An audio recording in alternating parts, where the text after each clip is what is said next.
I'm Chris, and this is Steve. We're here representing livefreerealty.com. Yep. And we had a couple things we wanted to go through and make sure that we brought to your attention. Of course, if you have any questions, you can reach us at livefreerealty.com. Yeah. But we do have a questions form. You can reach us there. And of course, we'll get back to you just as soon as we can, get you a good answer, no matter what it is. And even if it's not in our state, we'll do the best we can, try to help you out. Absolutely. We've been just scouring, trying to find some great information for the consumers out there, and we really think we've been able to interpret it. We think it's going to be very useful for you. Yeah, and that's actually how you got started doing this, was because you were kind of seeing some of the issues that were going on with, as you bought yourself, and where there's not much information when it comes, especially for investors, which is... Absolutely, just the lack of really relevant local information. It took me just years. You were working with me for 2.5 years. You represented me when I bought my duplex. And it took a really long time, just because of the real lack of information out there, for me to really feel confident in that I was buying a good property.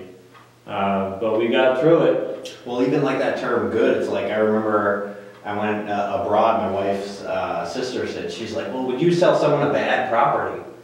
And I was like, well, what's a bad property? You know, I mean, every property has something for a specific buyer. Like a bad property might not go to a regular customer, but a contractor might be more than happy taking on that. You know, Yeah, I feel like there's so much vocabulary to understand in the industry, and also the difference between the professional and the retail side is huge. And I feel like the more we can get people more comfortable with it, it just makes buying, it's a lot less stressful. I mean, now that you know, if you knew what you knew even before you got into it, Yeah, absolutely.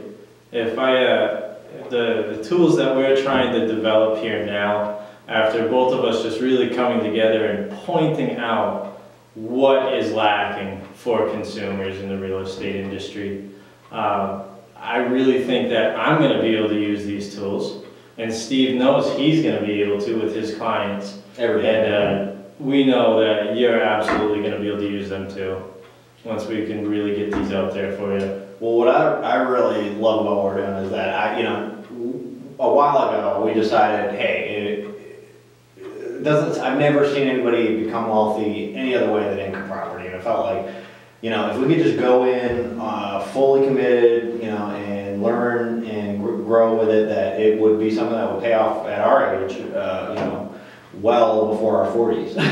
Yeah, oh, absolutely. I was looking at a statistic last night that was saying, if you were in your 20s and you could just store $5,000 a year for in an IRA, you'd be looking at about, one that would produce about 7%, which is, arguably a little bit above inflation, that you could get yourself a good $500,000 for retirement, which who knows by the time we get there, whether that's enough. But I just thought, even just, if you look at it from that perspective, okay, you got this basic IRA that anybody can do, and it's a very low responsibility means of investing, but at the same time, it's a benchmark. And then you can have real estate where, I've seen, we just did one that was almost 23% cash-on-cash return on a property. It goes as low as, 5%, but it just depends on what type of investment you're looking for, because not all real estate is really the same. It's kind of, and that's why the stock market is such a perfect model for the financials, where real estate's very fragmented.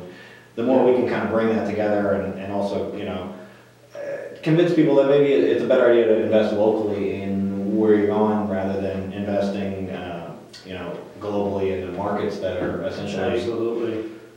And like you were saying, with the, $5,000 a year and the IRA, maybe they project that you could have $500,000 in there by the time you retire. Maybe not. You're putting that money in the hands of a manager, somebody else, somebody you don't know, somebody who's got motivations that you couldn't possibly know, as opposed to if you were taking that same capital and putting it towards real smart real estate investments, then you're in control of that.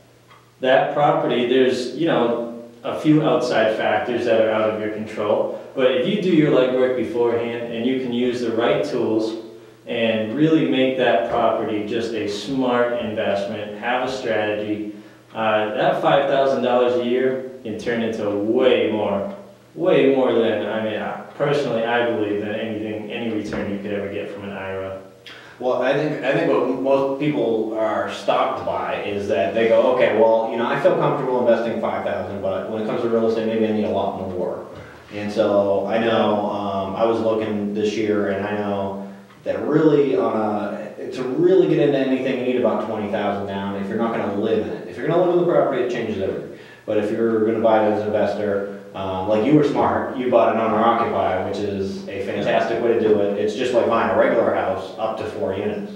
There's no difference except for you get paid to live there to a certain extent. Not you bought a duplex, so you have the 1 unit covering. So it covers some of the expenses, but it wouldn't cover everything. Where like a 4 unit might cover almost everything, if not everything. Absolutely. And now that I've been there for over a year, I've covered the terms of the mortgage for how long I have to stay in the property. Now I'm getting ready to move out. I'm going to rent out the whole duplex. It's going to more than pay for its own expenses, while it appreciates. My that's my just nice thing on the cake. grows. Absolutely, and I have a little bit of extra money in my pocket every month. And that's I mean, it's comfortable to invest. I was just actually listening to someone who was talking about it wasn't really till the 60s that we started to have the stock speculation.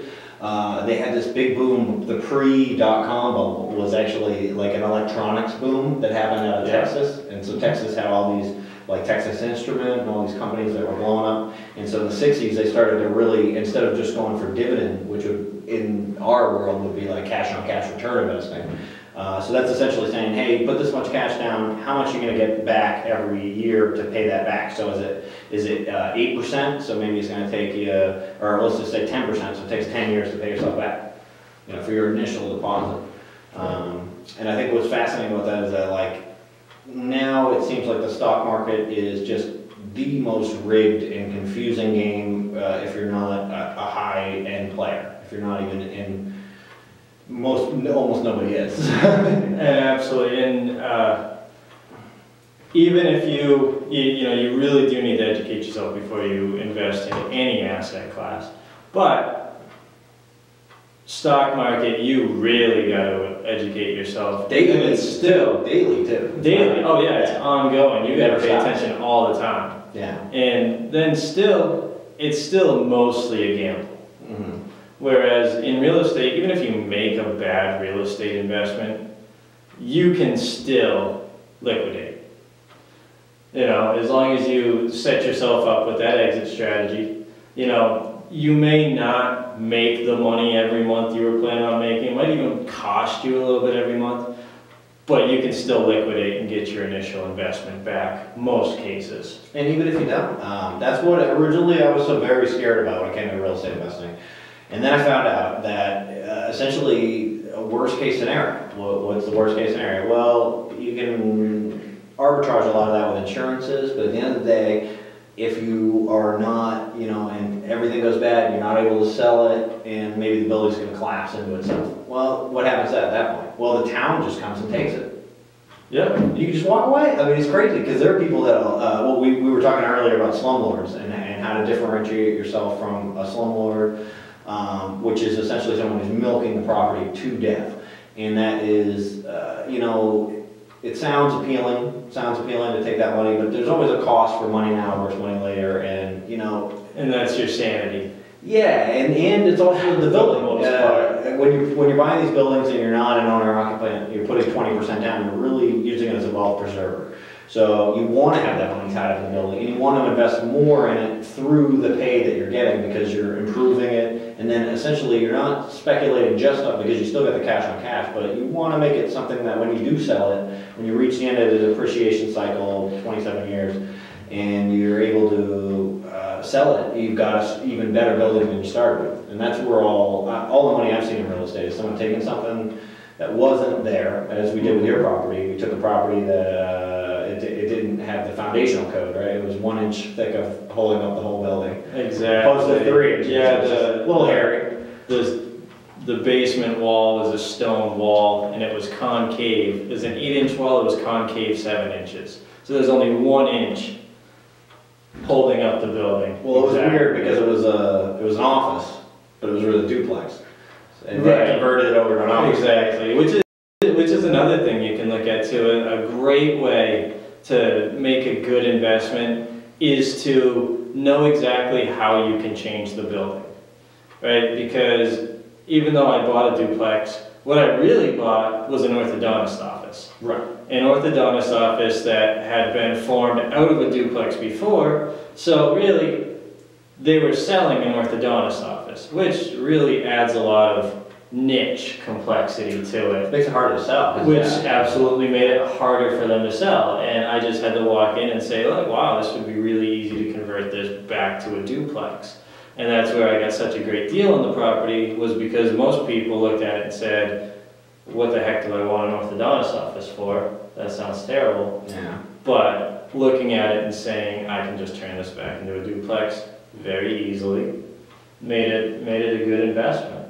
Well, I always, people always talk about fighting with people on HGTV. They're watching HGTV and they go, "Can't you get past the paint?" And it's what I realized is after dealing with so many customers, is I realized that it's only people that have the experience in the industry that have that vision, or people that can get past it. Like there's only a certain amount of people that can really visualize what's not there.